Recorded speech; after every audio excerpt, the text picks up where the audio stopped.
अपना।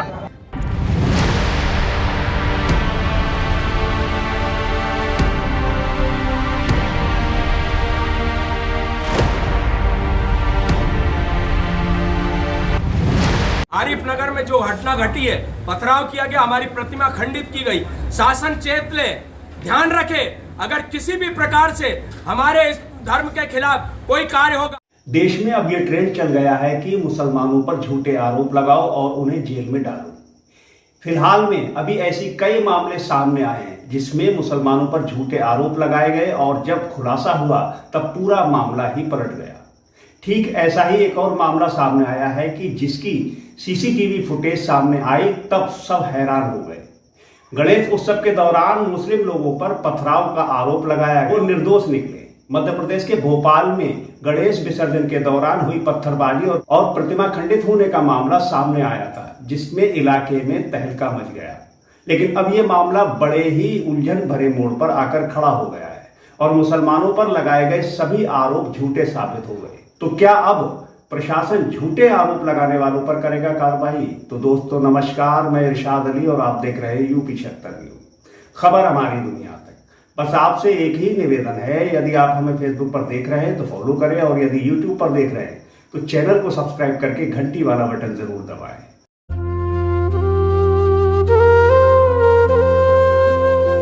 मध्य प्रदेश के भोपाल में गणेश विसर्जन के दौरान हुई पत्थरबाजी और मूर्ति खंडित का आरोप मुसलमानों पर लगाया गया था और उनकी पहचान करने पर तीनों युवक मुस्लिम निकले, जिसके बाद जुलूस में मौजूद चरण सिंह कुशबा नामक व्यक्ति ने 3 मुस्लिम युवकों पर थाने में जाकर एफआईआर दर्ज कराने की मांग की।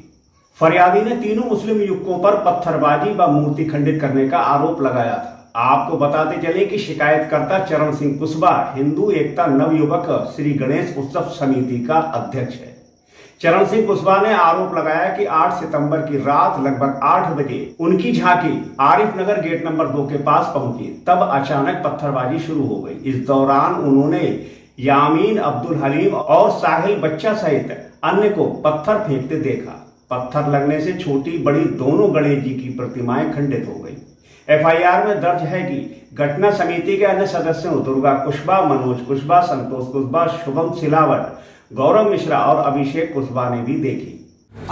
आज जिस प्रकार से हमारे गणेश विसर्जन में आरिफ नगर में जो घटना घटी है, पथराव किया गया, हमारी प्रतिमा खंडित की गई, शासन चेत ले, ध्यान रखे, अगर किसी भी प्रकार से हमारे इस धर्म के खिलाफ कोई कार्य होगा तो पूरे भोपाल की जिम्मेदारी फिर आपकी होगी। क्रियाओं की अगर प्रतिक्रिया प्रारंभ हो गई तो ध्यान रखिए, जब आपको कल पूरे प्रदेश में कई जगह ये घटना घटी है पथराव की, तो आपने वहां जिम्मेदारी से क्यों नहीं अपनी जिम्मेदारी निभाई?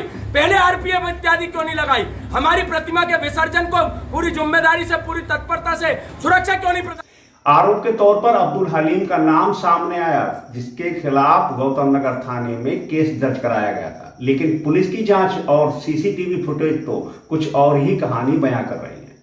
जरा इस सीसीटीवी फुटेज को देखिए। इसमें देखा जा सकता है कि अब्दुल हलीम जुलूस के दौरान अपनी दुकान पर काम संभाल रहा था और जब इस फुटेज की पुलिस ने जांच की तब पूरा मामला ही पलट गया। यानी कि अब्दुल हलीम पर जो आरोप लगाया गया था वो तो पूरा का पूरा झूठा निकला। और फिर एडिशनल डीसीपी शालिनी दीक्षित ने भी संदिग्ध जांच में पत्थरबाजी की घटना की पुष्टि होने से इनकार किया। अभी फर्स्ट फेज में जो एक नामजद आरोपी है अब्दुल हलीम, ये बताया जा रहा है, उसने फुटेज भी दी है कि ये उस समय घटना स्थल पर नहीं था, ये अपनी इसकी न्यू कबाड़ खान में शॉप है, वो वहाँ था। बाकी भी सारे पहलुओं पर इन्वेस्टिगेशन किया जा रहा है, जैसे फैक्ट्स आएंगे वैसे कार्रवाई की जाएगी। और फिर जब पुलिस ने इस मामले की परतें खोलनी शुरू की तब मामला कुछ और ही निकला।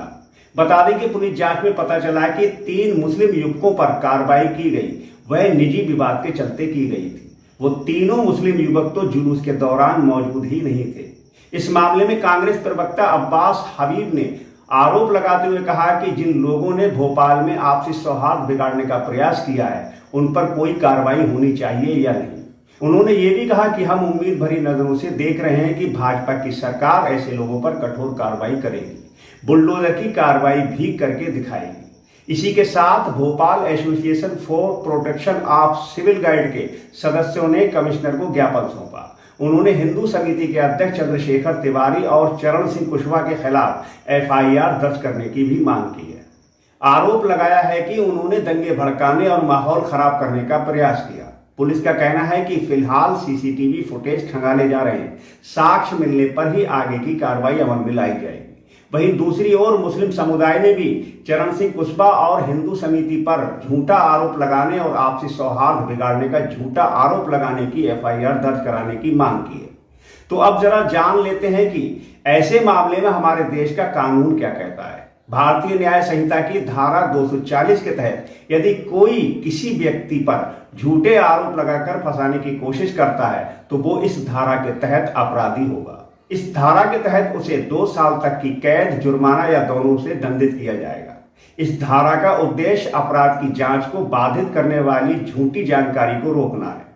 भारतीय न्याय संहिता यानी BNS की धारा 299 धार्मिक भावनाओं को जानबूझकर और दुर्भावनापूर्ण तरीके से आहत करने के अपराध से संबंधित है। ये धारा किसी भी वर्ग के धर्म या धार्मिक विश्वास को अपमानित करने के प्रयास को अपराध मानती है। अब चाहे वो मौखिक, लिखित, इशारों, इलेक्ट्रॉनिक माध्यमों या किसी अन्य तरीके से किया गया हो, और इस अपराध के लिए 3 साल तक की कैद, जुर्माना या फिर दोनों की सजा का प्रावधान है। अब ये साफ तौर पर कहा जा सकता है कि माहौल खराब करने और एक धर्म विशेष को चिन्हित करने और कुछ लोगों से बदला लेने के लिए झूठी FIR, झूठे आरोप लगाए गए थे।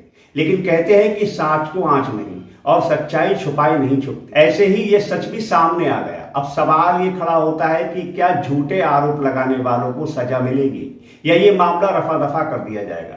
लेकिन सभी का विश्वास संविधान पर है और ये देश संविधान से चलेगा। अब इस वीडियो या इस खबर को लेकर आपका क्या कहना है, हमें कमेंट बॉक्स में जरूर बताएं और देखते रहिए UP 76 न्यूज़, क्योंकि खबर हमारी दुनिया तक। और हम जल्द लौटेंगे किसी दूसरी खबर में। तब तक के लिए जय हिंद।